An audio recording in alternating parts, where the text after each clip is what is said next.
Aquí estamos juntos, espero que me escuchéis todos bien. Es el último tema que vamos a tener. La verdad es que habría tenido que estar con vosotros en persona y son tantas las caras que he visto en pequeñito, ¿no? En mi pantalla del ordenador, tantas las caras conocidas, ¿no? Tantas las caras que las veo y me vienen memorias, recuerdos que son... Nos hacemos mayores, ¿verdad? Y bueno, pues las amistades, la gente querida es importante, así es la realidad. Es el último tema. Yo os invito que abráis en vuestras Biblias, os voy a dar unos segunditos porque el libro del que vamos a hablar es la epístola a Filemón. Es una sola página en un libro de 1000 y pico páginas, o sea que si no estáis muy duchos en el arte de pasar o de encontrar en la Biblia los libros, os va a costar un poquito encontrarlo. Simplemente deciros, porque veáis, está justo antes del libro de Hebreos, que Hebreos es un libro un poquito más grande. Si lo estáis buscando de forma digital, os resultará muy sencillo, ¿no? Pero vamos a hablar sobre la epístola a Filemón, ¿eh? Voy a compartir con vosotros mi pantalla y vamos a arrancar ya el tema. El esclavo. Onésimo, el esclavo por nombre Onésimo. En esta epístola, en esta carta, es una de esas cartas que posiblemente, yo no sé cuántos de vosotros a lo mejor la habréis parado a reflexionar, leer, releer, tratar de sacar aplicaciones. Es simplemente una página, ¿no? Es casi sin darte cuenta, pasando las páginas, pasas de largo en esta simple página sin casi poder ni siquiera detenerte, ¿no? Pero hay que, un segundito solo. Esta carta o esta epístola tienes tan solo un capítulo. Vamos a intentar ponernos en contexto, ¿de acuerdo? Tiene tan solo un capítulo, con lo que debió ser escrita simplemente en una hoja de papiro.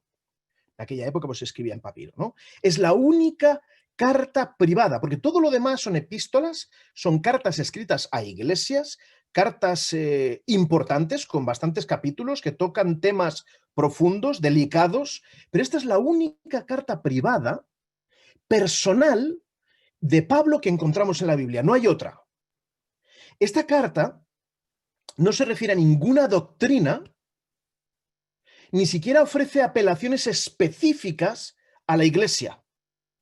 No está refiriéndose a una gran doctrina, no está hablando directamente a los errores o problemas que pueden encontrarse en una iglesia. Es una carta que lidia con las relaciones humanas. Lo que nosotros también podríamos llamar una resolución de conflictos, ¿no? Es posiblemente el término que más se utiliza hoy, cómo podemos resolver conflictos. Y realmente cuando hacemos un estudio de por qué la gente deja la iglesia, no solamente en la iglesia adventista, en prácticamente cualquier otra denominación cristiana, ¿por qué dejan la iglesia? No es por un problema doctrinal.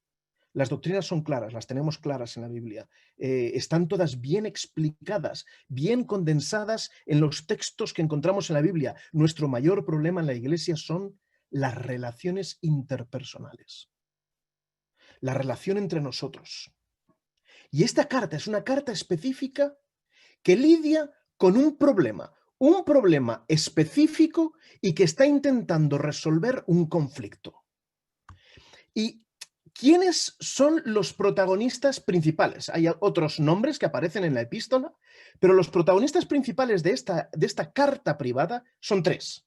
Tenemos a Pablo, Pablo es el que la escribe. Tenemos a Filemón, Filemón es a quien va destinada la carta, pero el protagonista principal de la carta es un tal Onésimo. Onésimo, un esclavo. Y veamos un poquito la situación de cada uno de estos tres para que podamos ponernos en ambiente, tanto de Pablo como de Filemón como de Onésimo. Pablo se encuentra, cuando está escribiendo esta cartita, él mismo lo describe en la carta, se encuentra en prisión. En el primer versículo, él mismo dice, Pablo prisionero, se encuentra prisionero. Muy probablemente se cree que cuando él escribe esta carta no estaba en la cárcel. Pablo durante bastante tiempo, cuando estuvo prisionero en una casa. El hecho de estar en una casa le hacía la vida un poco menos dolorosa, pero no dejaba de estar preso. Había siempre algún guardia vigilando, siempre en la casa. Pero parece que se encontraba en una casa, no en una cárcel. Y la carta la escribe Pablo de su propia mano, que lo dice a lo largo de los versículos de esta carta, y va dirigida a Filemón. Parece que es un excelente, y digo de momento parece, ya llegaremos al final del tema, ¿de acuerdo? Parece que puede ser un excelente cristiano. Este es Pablo, la situación de Pablo en el momento en el que escribe la carta. Pero tenemos a Filemón. Filemón es un cristiano que vivía en Colosas. Sabemos que Filemón y Pablo se encuentran cuando Pablo está en Éfeso, y ahí se encuentran Filemón y Pablo. La iglesia de Colosas, fijaros bien, porque pues en estos días en estos meses, ya no son días, ¿no? En estos meses de pandemia, la iglesia se ha trasladado a los hogares. En aquella época no existía un lugar específico de culto para los cristianos. Se reunían en las casas o a veces en la casa de alguien. Pues la iglesia de Colosas se reunía en casa de Filemón. Filemón había permitido que su casa se convirtiese en iglesia. Y sin ninguna duda, Filemón debía ser un hombre rico. Al menos debía tener posesiones importantes. Tenía esclavos, y los esclavos no se los podían permitir cualquiera. Tenía esclavos, y Onésimo era uno de esos esclavos. Y Onésimo, yo voy a definir a Onésimo de momento solamente con 3 palabras. Onésimo era un esclavo, Onésimo era un fugitivo, y Onésimo era un ladrón. Y todo esto se deduce claramente de las palabras que Pablo escribe en la carta a Filemón. Así que tenemos a Onésimo, que es un esclavo. Los esclavos, ¿cómo vivían los esclavos en aquellos días? Muchos de los esclavos, no todos, pero muchos de los esclavos eran ignorantes, no tenían educación y estaban muy degradados. Eran utilizados de una forma salvaje. En su mayor parte estaban sumidos en la barbarie más baja y ni sus amos intentaron sacarlos de allí. Yo he leído en William Barclay una experiencia que narra él, muy interesante, de un hecho con un esclavo. Resulta que un esclavo estaba llevando una bandeja con bebida, unos vasitos y bebida, y por algún motivo resbaló, tropezó, se cayó lo que llevaba en la bandeja, se rompieron los vasos, y lo que decidió hacer con él su dueño fue tirarlo en el medio de la casa donde vivía este señor. Había como una especie de laguito, como un estanquito de agua lleno de lampreas salvajes. Pues directamente cogió al esclavo, lo tiró dentro del agua llena de lampreas y disfrutó viendo cómo las lampreas se lo comían vivo. Y este es un ejemplo solamente. A los esclavos que se habían escapado, que se habían conseguido fugar de su amo, se les marcaba, cuando se les recuperaba, se les marcaba en la frente con letras que mostraban a todo el mundo que este esclavo había sido un fugitivo. Y se les ponía la F, la U y la G, bien grandes en la frente, de la palabra en latín en aquella época, ¿no? Fugitivus. A veces se les rompían las articulaciones. O sea, cuando se les recuperaban, si no era un esclavo que se le necesitaba para hacer trabajos en el campo, se le rompían las articulaciones, las rodillas, los tobillos. Había amos o dueños de esclavos que describen también, he estado leyendo un poquito, ¿no?, cómo eran los esclavos en aquella época. Disfrutaban, había uno que decía, es como el sonido de las sirenas escuchar los latigazos en la espalda de mis esclavos. Como el sonido es más hermoso que el sonido de las sirenas. Llegaros a imaginar en qué situación se encontraban los esclavos en aquella época.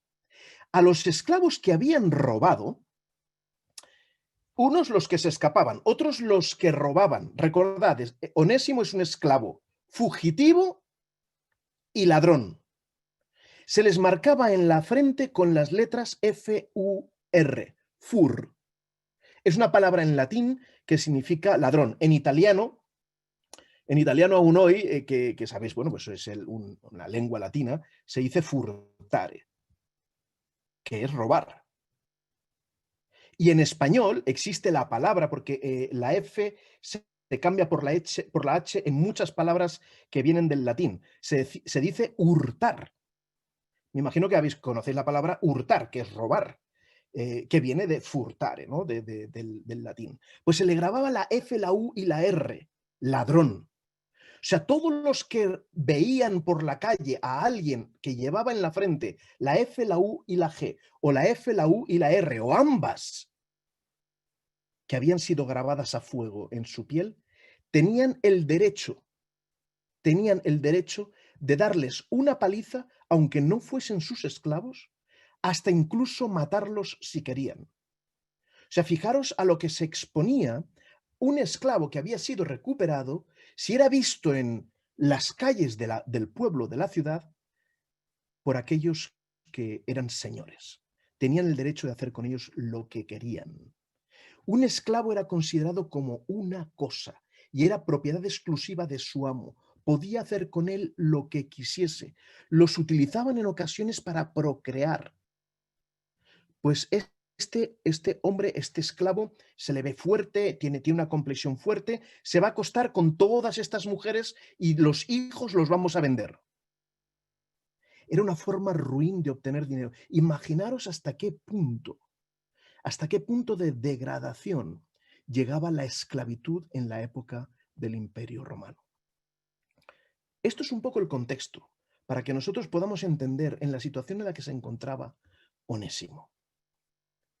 Y tal y como describe, arranca la epístola y Filemón en el primer versículo dice: prisionero de Jesucristo. Y es muy interesante porque podría haber dicho: estoy prisionero en Roma, o estoy prisionero de los romanos, o me han hecho prisionero y estoy en la casa de no sé quién. Pero no, él dice: yo me encuentro en este momento prisionero de Jesucristo, porque la actitud de Pablo era siempre reconocer: pase lo que me pase en la vida, estoy en las manos del Señor.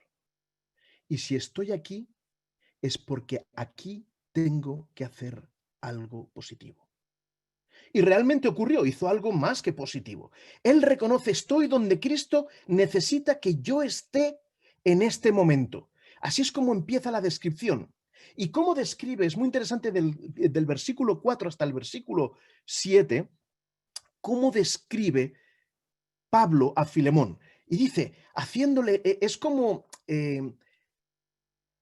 le regala un poquito la oreja, o sea, le está diciendo cosas maravillosas de él mismo, ¿no? Sé, Filemón, que yo hago memoria de ti en mis oraciones, porque oigo del amor y de la fe que tienes hacia el Señor Jesús, y sé lo maravilloso que eres. Tenemos gran gozo y consolación en tu amor. Eres una persona extraordinaria. Eso es lo que Pablo le está diciendo como introducción a Filemón. Pero yo no sé si alguna vez a mí se me ocurrió ponerme a cocinar en una ocasión, hace ya unos cuantos años, y quise hacer un dulce. La que cocina como Los Ángeles es mi mujer cocina de maravilla. Eh, Cualquier cosa que decida cocinar va a estar buena. Y yo dije un día: pues voy a hacer un postre, ¿no? Así que decidí hacer un postre que de facilito no tenía nada, había que esperar hasta más de 24 horas para acabarlo. O sea, arrancaba un día, tenías que dejar que pasase un tiempo y lo terminabas al día siguiente. Y yo me acuerdo que, bueno, pues terminé el postre, puse todos los ingredientes como creía que debían estar puestos, pero cometí un error. Y yo recuerdo cuando creo que la primera que comió el postre fue una de mis hijas. Eh, Dijo: uy, papá, qué bonito está, qué bonito se ve el postre, qué bonito te ha quedado, cómo se ve y tal. Pero yo me equivoqué y en lugar de poner una cucharadita de sal, puse el equivalente casi a una media taza de sal. Le puse una cantidad de sal que lo que era un postre dulce se convirtió en una porquería. O sea, te lo ponías en la boca y era casi para escupirlo. Pero claro, se veía precioso, ¿no? Cuando empiezan a decirte, qué maravilla, qué bonito se ve, qué bien te ha quedado, oye, le has dado la forma precisa, pero prepárate para lo que viene después. Y aquí es una especie de introducción similar, ¿no? Sé que eres maravilloso, tu amor, el amor que tienes hacia Jesús, el amor que tienes hacia los hermanos, pero agárrate, Filemón, porque lo que viene después son curvas. Y dice, toda la carta está diciéndole que debe quedarse con Onésimo. Te mando a Onésimo, la historia de Onésimo.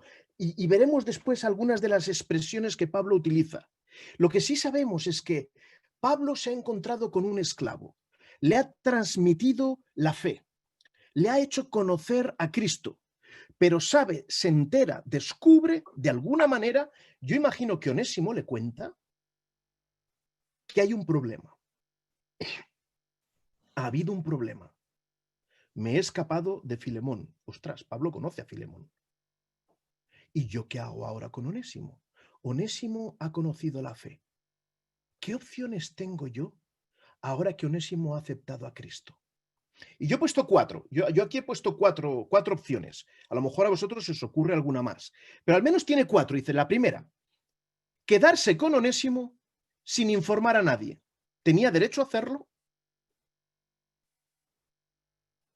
Podía quedarse con Onésimo. De hecho, él menciona esta opción, quedarse con Onésimo informando. Decirle a Filemón, escucha, mira, he conocido a Onésimo, sé que se ha escapado de tu casa, se ha transformado, cree en Jesucristo, me lo quedo, olvídate de él. ¿Tenía derecho a hacerlo? Podía mandar a Onésimo de vuelta a casa de Filemón, exigiéndole que lo tratase bien. O puede decidir mandar a Onésimo de vuelta rogando la aceptación y el perdón. Estas son al menos las cuatro opciones que tenía Pablo. Escogió la última. En esta carta personal de Pablo a Filemón encontramos frases que son hermosísimas. Él le dice, te fue en el versículo 11, le dice, te fue inútil, porque sabéis que la palabra onésimo significa útil. La traducción de Onésimo es útil. Dice, te fue inútil, pero ahora a ti y a mí nos es útil. Le dice en el versículo 12 y 17, recíbelo como a mí mismo, como si fuese yo mismo. En el versículo 13 dice, yo quisiera retenerlo, es un hombre extraordinario. Versículos 15 y 16, la actitud de Pablo es extraordinaria, le dice, recíbelo para siempre, no como esclavo, sino como hermano amado. Lo que le está pidiendo Pablo a Filemón. Porque si tú piensas un poco, cuando ves lo que le está pidiendo Pablo a Filemón y los demás esclavos, que tenía Filemón, y si Filemón le dice a él, mira, ya no eres más esclavo, eres mi hermano, y todos los demás esclavos que tenía Filemón, ¿qué iba a hacer con ellos? Si pensáis las implicaciones de lo que Pablo le está pidiendo a Filemón, no es sencillo. Onésimo, en sus conversaciones con Pablo, conoce a Cristo, se enamora de Cristo y surge el tema, ¿qué implica el arrepentimiento? Porque tienes que desandar tu camino de errores. Un momento, justo cuando uno ha conocido a Cristo, ¿y qué hago del pasado? Y Pablo le debió decir, hay que desandar todo aquello que es posible. Aquellos errores en los que aún hoy tú puedes poner una solución. Hay que volver atrás. Arréglalos. Tienes que regresar. ¿Qué implica el arrepentimiento? El arrepentimiento es decir, mira, vale, ya no lo voy a hacer más. Y ya está. ¿Qué implica conocer a Cristo? ¿Es simplemente disfrutar leyendo unas páginas de la Biblia? Pero también tenemos a Onésimo, porque Onésimo tenía opciones. Pablo tenía opciones, pero ahora tenemos a Onésimo. Onésimo tenía opciones. ¿Qué es lo que voy a hacer? Pues Onésimo, yo he puesto tres. Negarse a volver. No, no me da la gana. Yo no quiero volver. Si vuelvo me matan, me van a reventar o me rompen las piernas. Incluso pueden matarme. No vuelvo y además renuncio al cristianismo. ¿Cómo puede ser que me pidan algo tan complejo? Negarse a volver, simplemente negarse a volver sin renunciar por temor a perder la vida. Pero tenía otra opción, volver y aceptar la decisión que tomase Filemón. Porque al final, todos en nuestra vida como creyentes, como cristianos, tenemos opciones. Tenemos opciones. En cada situación de la vida tenemos opciones en las que tenemos que decidir. ¿Cuáles decidimos normalmente? ¿Las que nos resultan más sencillas? ¿O las que éticamente y cristianamente son las correctas? A mí me encanta la actitud de Onésimo porque sabemos que vuelve. Onésimo viaja llevando en su mano lo que podría haber sido su sentencia de muerte. Decide aceptar las consecuencias de los errores cometidos. Y si tengo que morir, que muera. Pero lo más importante es resolver la situación. Desandar y pedir perdón de una forma auténtica. El cristianismo no está para ayudar a que los creyentes escapen de su pecado. El cristianismo está para capacitarles a enfrentar el pasado y a elevarse sobre él.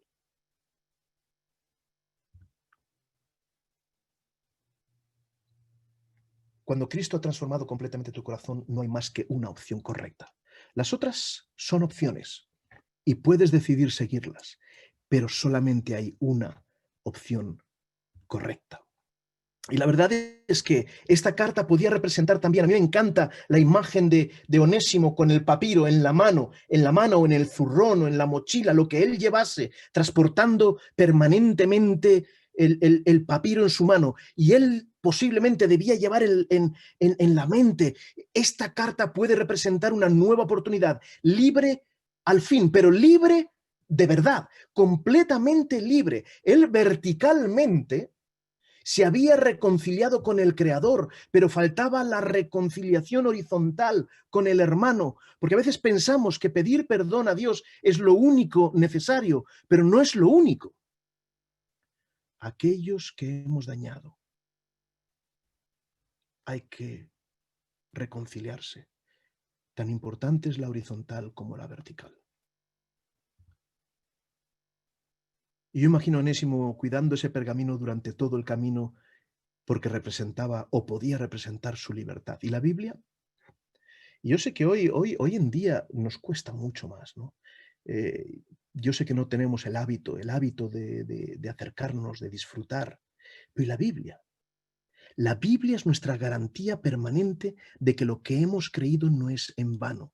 Que aunque el pecado nos esclaviza, Dios nos libera y nos ha dejado escrita una carta, que es esta Biblia, recordándonos a lo largo de todo nuestro camino que hemos sido liberados, que nuestra deuda ya ha sido pagada. Y encontramos a Filemón, porque todos tenían sus opciones. Tenemos las opciones de Pablo, ¿qué voy a hacer con él? ¿Lo mando, no lo mando, me lo quedo, no me lo quedo? Onésimo, ¿qué hago? ¿Me voy, no me voy? ¿Renuncio al cristianismo? Pero ¿y Filemón? Cuando llega Onésimo con el papiro en la mano, Filemón tenía varias opciones. Yo he puesto 4. Crucificar a Onésimo. Se hacía muy a menudo. Sobre todo se crucificaba a los esclavos. De ahí que la crucifixión, los esclavos, ladrones, que la crucifixión de Cristo fuese excepcional, porque no era común crucificar a alguien como Jesús. Marcarle con una FUG o con una FUR en la frente. Podía hacer estas dos cosas. Podía perdonarle. Mira, te perdono, no te voy a marcar, no te voy a crucificar, no te voy a romper las piernas, pero vas a trabajar toda tu vida para pagar tu deuda. Y la pregunta que yo me hago es, ¿podía Onésimo llegar a pagar su deuda a Filemón? Porque a mí me parece una imposibilidad. era un esclavo. A los esclavos no se les pagaba. ¿Cómo iba él a pagar nunca aquello que había robado? O podía decidir perdonarlo por completo y recibirlo como a un hermano. Esas eran las opciones de Filemón. Y nosotros cada día nos enfrentamos a decisiones, a tomar la decisión más adecuada o a lo mejor a tomar la decisión que más nos conviene. ¿Y qué hizo Filemón con Onésimo? Y esto es muy, muy interesante. En el capítulo, en el versículo del 17 al 19, hay un par de frases que a mí me parecen extraordinarias. Así que si me tienes por compañero, recíbelo como a mí mismo. Y si en algo te dañó o te debe, ponlo a mi cuenta. Yo, Pablo, lo escribo, y es muy interesante porque Pablo tenía escribas, había gente que le escribía en muchas ocasiones, pero aquí él mismo está especificando, nadie está escribiendo esto por mí.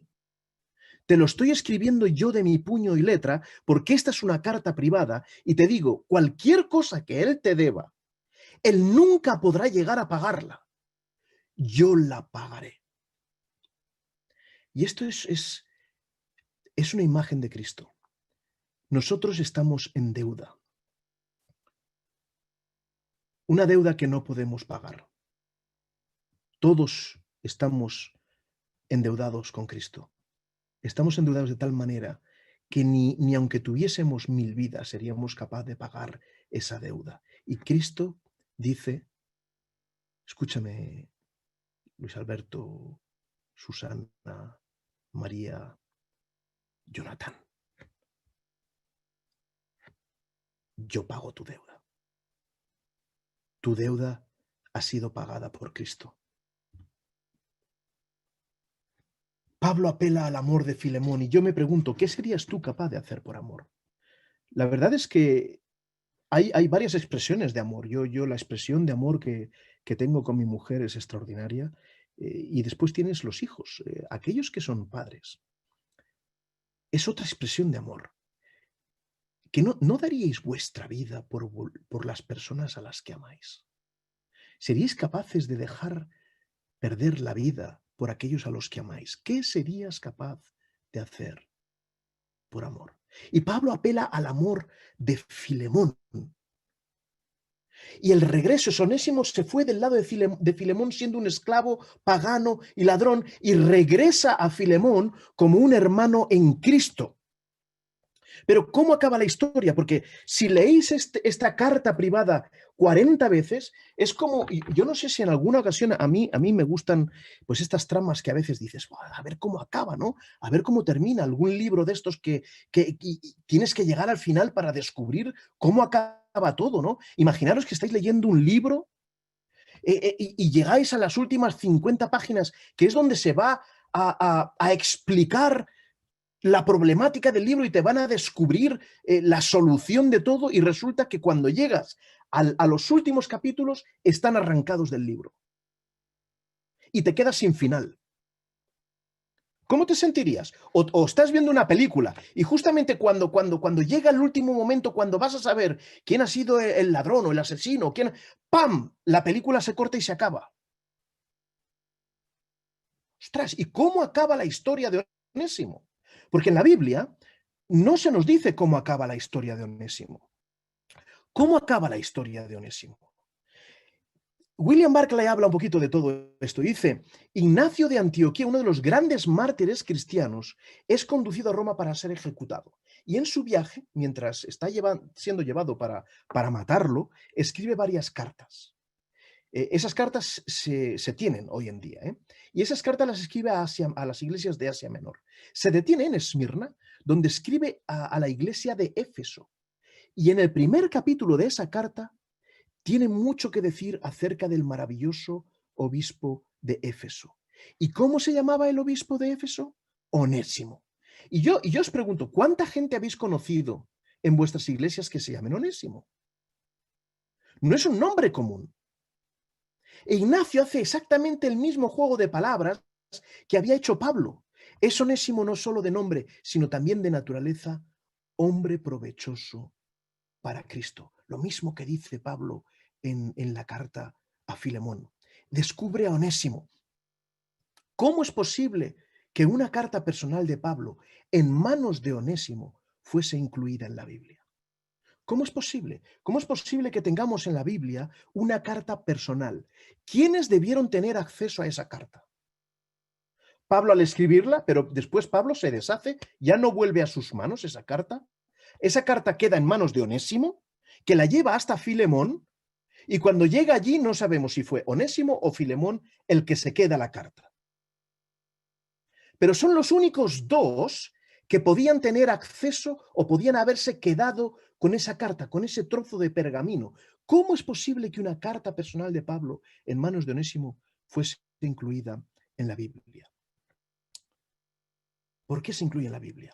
Dejadme, este es un dato que aún ayuda a descubrir más qué es lo que pasa con Onésimo. Muy probablemente porque el corpus de las cartas de Pablo, todas las cartas de Pablo que iban a ser colocadas en la Biblia, fue compilado por el obispo de Éfeso.